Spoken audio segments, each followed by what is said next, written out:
여러분, 우리가 하나님께 어떻게 기도를 드려야 하겠습니까? 오늘 본문에서 우리는 선지자 엘리야의 기도를 볼 수 있습니다. 당시 엘리야가 살던 북이스라엘의 아합 왕은 이방의 여인이었던 아내 이세벨과 함께 우상 숭배와 타락한 삶을 살았습니다. 그래서 이스라엘 역사상 가장 악한 왕이 되었습니다. 열왕기상 16장 30절에서 33절의 말씀에 보면 이스라엘이 얼마나 타락했는지 알 수가 있습니다.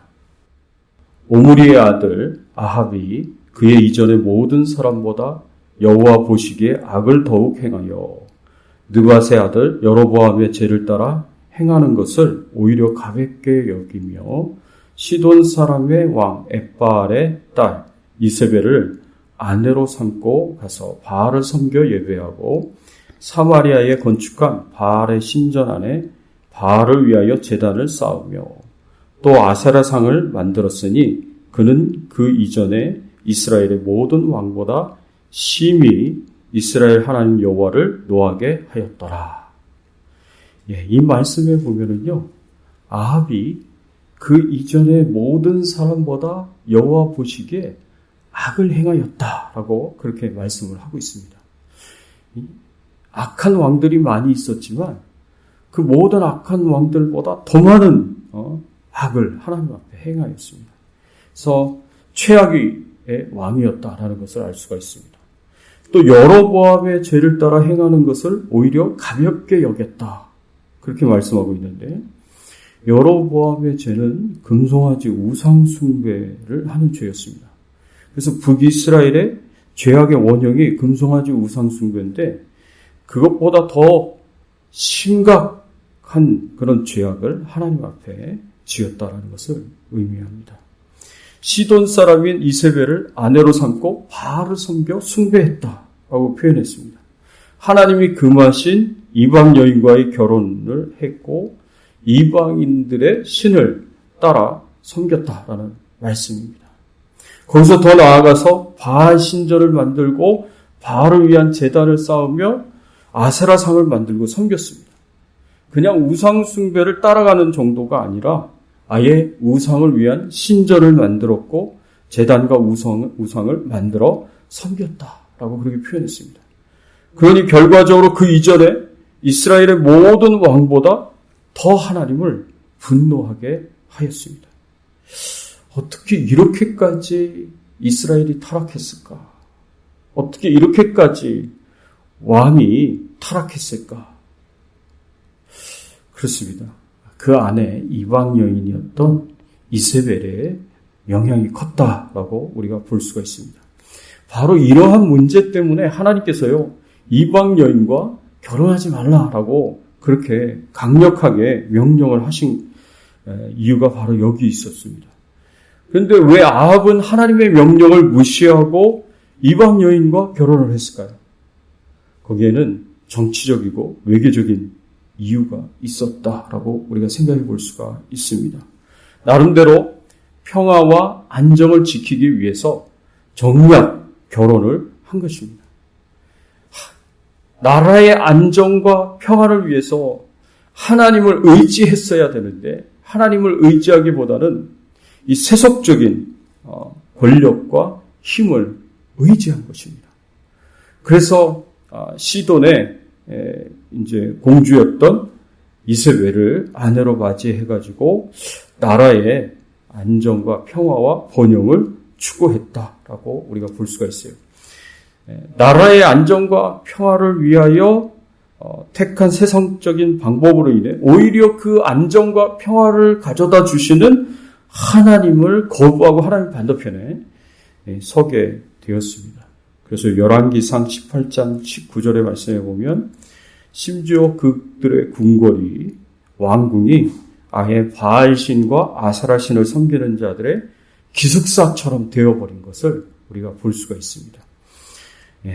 그런즉 사람을 보내어 온 이스라엘과 이세벨의 상에서 먹는 바알 선지자 450명과 아사라의 선지자 400명을 갈멜산으로 모아 내게로 나오게 하소서.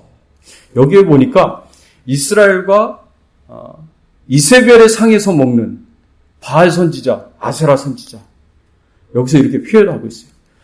이세벨의 상에서 먹는다라는 것은 이세벨의 식탁에 참여하여서 이세벨이 제공하는 음식을 먹었다라는 것을 볼 수가 있어요. 이런 것을 생각해 보면 이 바알의 선지자와 아세라 선지자들이 이 왕궁에서 함께 기숙사처럼 산 것이 아닌가, 그렇게 우리가 추측해 볼 수가 있습니다. 그런데 바알의 선지자가 450명이나 있어요. 아세라의 선지자가 400명이나 있어요. 모두 합치면 850명의 이 우상의 선지자들이 있었다라고 말씀하고 있는데, 그 규모가 어마어마합니다. 이런 것을 보면 북이스라엘 전체가 타락했구나라는 것을 우리가 알 수가 있습니다. 북이스라엘은 더 이상 하나님만 믿는 나라가 아닌 거예요. 처음에 한쪽 다리는 하나님께, 다른 쪽 다리는 우상에게, 바알에게, 아세라에게 두었지만, 그래서 하나님을 섬기고 바알과 아세라를 우상 숭배하는 혼합주의 신앙을 갖고 있었습니다. 하나님은 애굽에서 건져내시고 광야로 인도해 주신 광야의 신으로 보았고, 그리고 바알과 아세라는 풍요와 그리고 비와 다산을 가져다 주는 가나안 땅의 신으로 그렇게 생각을 했습니다. 이제 가나안 땅에서 정착하여서 농사를 짓고 목축을 하는 이스라엘 백성들은 이제 자신들은 가나안 땅의 신, 이 풍요와 비를 가져다 주는, 다산을 가져다 주는 바알과 아세라 신을 섬겨야 한다고 생각하고 오히려 바알을 더 중요하게 생각을 했습니다.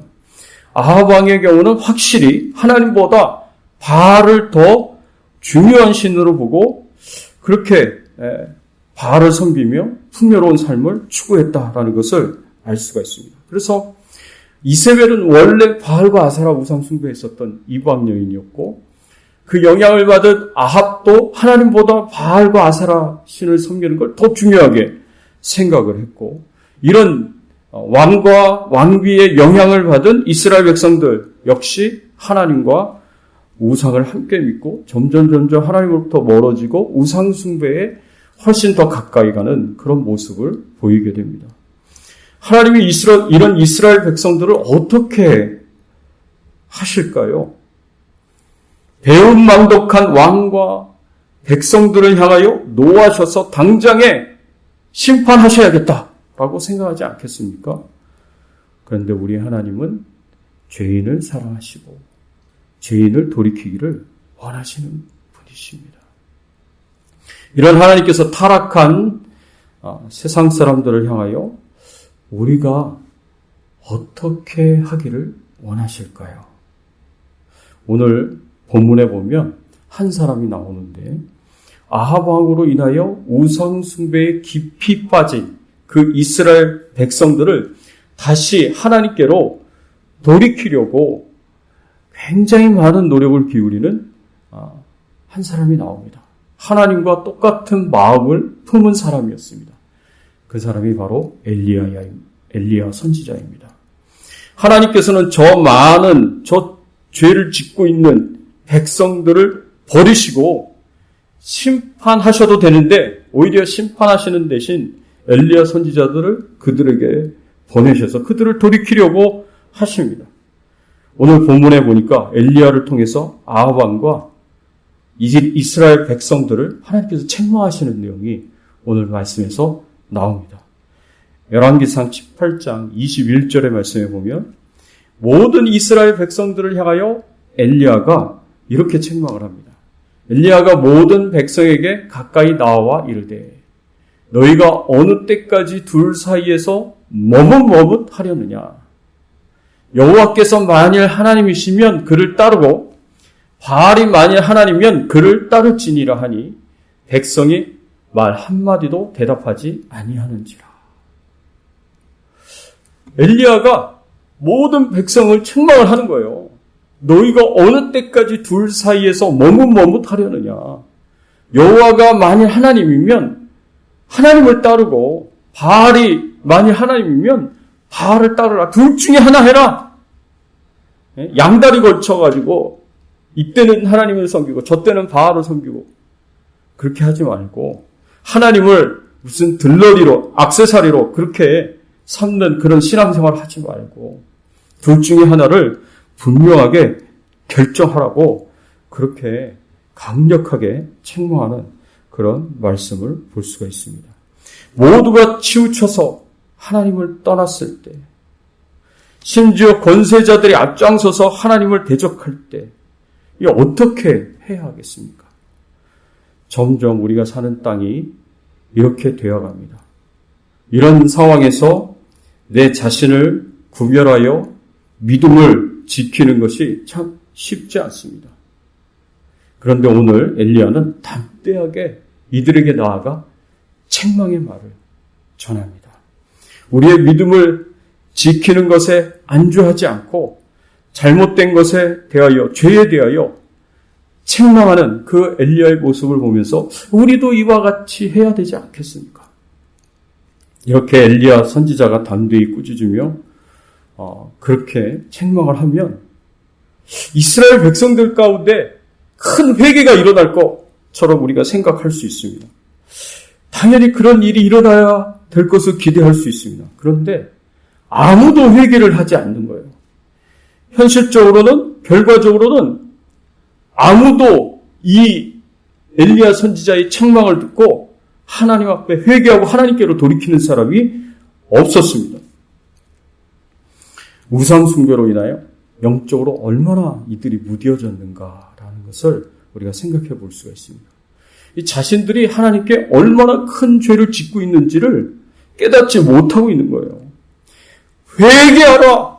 하나님께 돌아오라고 강력하게 선포했는데도 불구하고 아무런 반응이 없었습니다. 그렇다면 하나님께서 우리가 어떻게 하기를 원하실까요? 엘리야의 입장에서 생각해 보세요. 권세자를 비롯한 수많은 백성들의 죄를 책망한다는 것이 그게 쉬운 일이 아닙니다. 엄청난 담대함과 용기가 있어야 되는 것입니다. 그런데 아무도 회개하지 않았다면 그렇게 큰 용기를 가지고 담대함을 가지고 왕과 모든 이스라엘 백성들을 책망하였다면 회개하라고 하나님께로 돌아오라고 그렇게 외치면서 책망했다면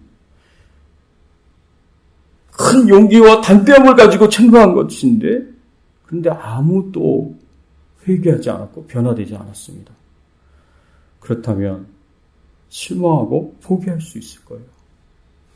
이제 상황이 더 위험하게 되었으니까 얼른 그 자리를 피해서 도망갈 수도 있었을 것입니다. 그런데 엘리야는 다른 선택을 합니다. 엘리야가 아합 왕에게 제안을 했어요.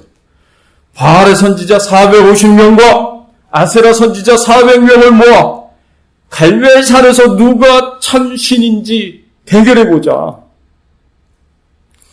열왕기상 18장 24절의 말씀에 보면 이런 제안을 아합 왕에게 엘리야 선지자가 하는 것을 볼 수가 있습니다. 너희는 너희 신의 이름을 부르라. 나는 여호와의 이름을 부르리니 이에 불로 응답하시는 신 그가 하나님이니라. 백성이 다 대답하되 그 말이 옳도다 하니라. 송아지 한 마리를 잡아 나무 위에 올려다 놓고 바알의 선지자들 450명은 바알에게 기도하고 엘리야는 하나님께 기도를 합니다. 그래서 그 재물을 불러 태우는 신이야말로 진정한 참신이다 라고 인정하기로 합니다. 바알의 선지자들과 영적 전쟁을 선포한 거예요. 영적 전투를 선포한 거예요. 바알의 선지자들이 먼저 아침부터 저녁까지 바알에게 부르짖고 기도합니다. 바알이여 바알이여 하고 기도합니다. 그런데 바알이 반응을 합니까? 당연히 아무런 반응이 없었습니다. 그러자 이제 엘리야의 차례가 되었습니다. 엘리야가 돌로 제단을 쌓고 그 주변에 동그랗게 도랑을 팝니다. 그리고 제단 위에 나무를 쌓고 그 나무 위에다가 송아지를 잡아서 제물을 올려놓습니다. 그리고 사람들을 시켜서 물을 가지고 오라 그래서 그 꼭대기, 제단 꼭대기 그 제물에서부터 물을 쏟아 부어가지고 그 밑에 있는 나무가 젖고 그 밑에 있는 돌과 흙으로 쌓은 제단도 다 젖고 심지어 그 도랑까지도, 주변에 파는 도랑까지도 물로 가득 찼습니다. 여러분, 이렇게 물로 다 적셔놓으면 불을 붙여도 탈 수가 없어요. 그런데 엘리야는 믿음을 갖고 있었던 거예요. 하나님이 불을 내리시면 그 모든 것을 다 태우시리라는 그런 믿음이 있었습니다. 그리고 나서 어떻게 행동을 합니까? 36절과 37절의 말씀에 보면 이렇게 말씀을 하고 있습니다.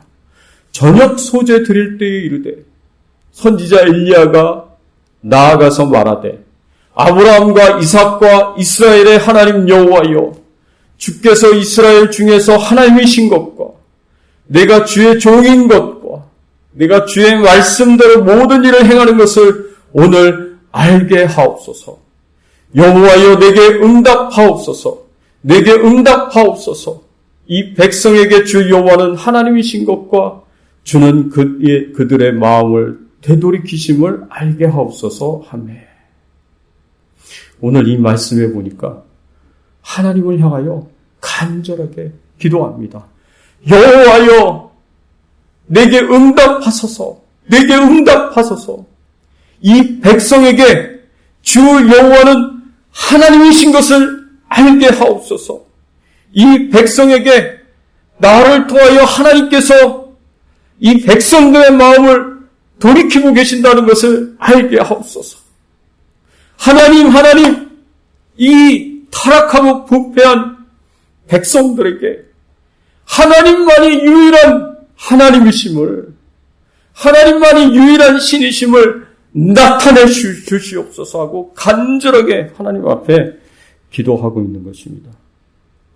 담대히 책망해도 사람들이 반응하지 않을 때 회피하고 도망간 것이 아니라 그들 앞에 하나님이 친히 능력으로 나타나 주시기를 오히려 기도하는 엘리야를 볼 수가 있습니다. 하나님께서 이 기도를 들으셨을까요? 그렇습니다. 그때 하늘에서 불이 내려와서 바알의 제사장들은 하루 종일 자기들의 몸까지 상하게 하며 기도해도 내려오지 않았던 그 불이 엘리야 선지자가 하나님을 향하여 기도했더니 그 불이 하늘에서 내려와서 번제물과 나무와 돌과 흙을 다 태우고 그 도랑에 있는 물까지 다 핥아버렸다라고 성경은 기록하고 있습니다. 기적이 일어났어요. 기적이. 엘리야가 죄를 지적할 때 꿈쩍도 하지 않았던 이스라엘 백성들이 하나님의 능력이 하늘에서 불로 나타나가지고 그 제단을 완전히 태워버리니까 두렵고 떨리는 마음으로 이렇게 고백을 합니다. 열왕기상 18장 39절의 말씀에 보면 이스라엘 백성들이 이렇게 고백합니다. 모든 백성이 보고 엎드려 말하되 여호와 그는 하나님이시로다. 여호와 그는 하나님이시로다 하니. 아합 왕과 이스라엘 백성들이 다 하늘에서 불을 내려서 그 제물과 제단을 다 태워버리신 그 하나님을 향하여 여호와는 하나님이시다, 유일한 신이시다라는 것을 알게 되고 깨닫게 되고 입술로 고백하게 되었습니다. 할렐루야! 이런 놀라운 일이 일어나게 되었습니다. 그 하나님의 기적은요, 이후에도 2번이나 더 일어납니다. 3년간 가뭄으로 비가 내리지 않았을 때 하나님께 나아가 간절히 기도하니까 하나님께서 가뭄을 거두시고 큰 비를 내려 주셨습니다. 또 엘리야가 성령의 능력으로 충만하여서 큰 비가 내리고 있음에도 불구하고 아합이 타고 있었던 마차보다 앞장서서 달릴 수 있었다 그랬습니다. 갈멜산에서 이스라엘 계곡 중심 도시인 아플라까지 당시 거리와 마차의 속도를 추정해서 계산해 보면 100m를 10초에 엘리야가 달려야 했습니다. 엄청나게 빠른 속도로 35km나 되는 그 거리를 마차보다 앞서서 뛰어갔다라고 이렇게 말씀하고 있어요. 인간의 한계를 훨씬 넘어선 기적적인 일이 일어나게 된 거죠. 하나님의 능력이 엘리야를 통해서 나타나는 겁니다. 이렇게 엘리야를 통해서 나타난 세 가지 기적을 통해 아합 왕과 이스라엘 백성들은 확실하게 하나님이 유일한 신이심을 깨달았을 것입니다. 바알과 아세라는 아무런 능력도 없는 죽은 신이다. 그냥 나무 조각일 뿐이다. 라는 것을 깨달았을 것입니다. 그냥 돌 조각이고 나무 조각에 불과한 우상이었다라는 것을 깨닫고 알게 되었을 거예요. 사랑하는 성도 여러분, 왜 하나님께서 하나님을 떠난 죄인들을 돌이키려고 하실까요? 왜 하나님께서 하나님을 무시하고 말씀을 무시하고 우상 숭배를 하며 하나님을 모욕하는 그 죄인들을 버리시지 않고 포기하지 않으시고 끝까지 돌이키시려고 노력하실까요? 하나님을 떠난 죄인들을 사랑하시기 때문에 그렇습니다. 이것 외에는 설명이 되지 않습니다. 이해가 되지 않습니다. 그저 하나님께서 죄인들을 사랑하시기 때문에 은혜를 베푸신 것입니다. 아합 왕도 북이스라엘 백성들도 모두 이런 하나님의 기적과 능력을 경험할 자격이 없는 사람들이었습니다. 그럼에도 불구하고 하나님께서 이들을 사랑하시기 때문에 과분한 사랑을 값없이 베풀어 주신 것입니다. 우리도 마찬가지예요. 하나님께서 우리를 사랑하시기 때문에 절대로 우리를 포기하지 않으십니다. 우리를 버리시지 않으십니다. 우리를 위하여 기꺼이 하나님이 살아계시고 하나님이 얼마나 위대한 분이신지를 여러 가지 방법을 통해서 알려주시고 깨닫게 해주십니다. 사랑하는 성도 여러분, 이스라엘의 왕 아합 왕은 왕비 이세벨의 강력한 악 영향 때문에 하나님과 하나님의 말씀을 무시하고 바알과 아세라 우상 숭배에 빠졌습니다. 이세벨은 하나님의 선지자를 죽이는 일에 앞장섰습니다. 그래서 아합 왕은 이세벨을 돕고 이 속에서 이 하나님의 백성들은 똑같은 죄를 짓고 타락한 삶을 살았어요. 오늘날 우리가 사는 이 세대는 어떠합니까? 바알과 아세라 대신 믿는 사람들에게도 돈과 권세가 명예나 자식이 아예 자신의 우상이 되어 있지 않습니까? 우상 숭배가 만연하고 하나님과 우상을 함께 섬기는 혼합주의 신앙은 먼 옛날 얘기가 아닙니다. 남의 얘기가 아닙니다. 내 이야기 혹은 내 가정의 모습일 수 있습니다. 혼합주의적 신앙과 함께 완전히 하나님을 떠나 우상 숭배에 깊이 빠진 사람들이 만연해 있는 이 세상에서 살아가는 우리에게 하나님께서는 우리가 무엇을 하기를 원하실까요? 세상의 타락한 풍조와 구별돼 자기 자신을 지키고 믿음을 지키고 신앙을 지키는 그런 노력들이 우리가 마땅히 해야 하겠습니다. 아합 왕 시대는 바알에게 무릎 꿇지 않는 의인 7,000명이 있었던 것처럼 말입니다. 이 의인 7,000명들은 바알 우상 숭배를 거절하고 하나님에 대한 자기 믿음, 자기 신앙을 지켰습니다. 그러나 앞에 말씀드렸던 것처럼 세속에 물들지 않고 믿음을 지키는 것도 중요하지만 좀 더 적극적으로 세상 사람들에게 하나님을 변호하고 하나님을 드러내는 신앙을 우리가 가지도록 하는 것이 필요합니다. 우리는 하나님이 살아계시고 하나님이 진정한 유일한 신이심을 증거하기 위해 엘리야처럼 하나님께 기도해야 합니다. 주 여호와는 하나님이신 것을 알게 하옵소서. 하나님만이 유일한 신이심을 알게 하옵소서라고 우리는 이 세상 사람들을 위하여서 간절하게 기도해야 합니다. 엘리야의 기도에 하나님께서 불로 응답하셨듯이 오늘날 동일한 기도를 드리고 있는 우리들을 기다리시고 찾고 계십니다.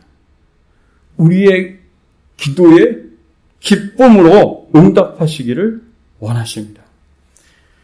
깊이 우상숭배에 인이 박힌 사람들을 위해서는요, 하나님의 특별한 능력으로 역사하시는 것도 필요합니다. 여러분, 우상숭배에 깊이 인이 박힌 사람들이 말로 설득을 당하는 것이 쉬운 일이 아니에요. 참 어려운 일이에요. 그런 사람들이 깨지는 것이 어려운 일이에요. 그런 사람들에게는 그냥 하나님께서 능력으로 역사하시는 것이 필요할 때가 있습니다. 초자연적인 하나님의 능력을 경험하고 그리고 깨달아야 하나님이 유일하신 신이시다라는 것을 알게 되고 깨닫게 되고 믿게 되는 것입니다. 우리도 하나님께서 능력으로 역사하셔서 하나님이 하나님 되심을 나타내 주시기를 우리가 세상 사람들을 생각하면서 기도해야 됩니다. 39절에 이스라엘 백성들이 고백했던 것처럼 여호와 그는 하나님이시로다. 여호와 그는 하나님이시로다라고 두려움 가운데 고백했던 것처럼 오늘날 이런 놀라운 역사가 우리의 기도를 통해서 일어나기를 간절히 소원합니다. 사랑하는 성도 여러분, 우리 하나님은 살아계신 하나님이시고 유일하신 신이시고 우리의 창조주이시고 우리를 구원하는 구원의 하나님이시고 더 나아가서 우리를 천국으로 인도하실 분이심을 굳게 믿으시기 바랍니다. 이것을 말로만이 아니라 우리가 믿음과 용기를 가지고 주변에 있는 사람들에게 전파하고 그리고 그들에게 하나님의 능력이 역사하여서 하나님을 인정하고 깨닫는 놀라운 은혜가 임하도록 우리가 기도하면서 이런 축복의 통로로 쓰임받기를 예수 그리스도의 이름으로 축원합니다.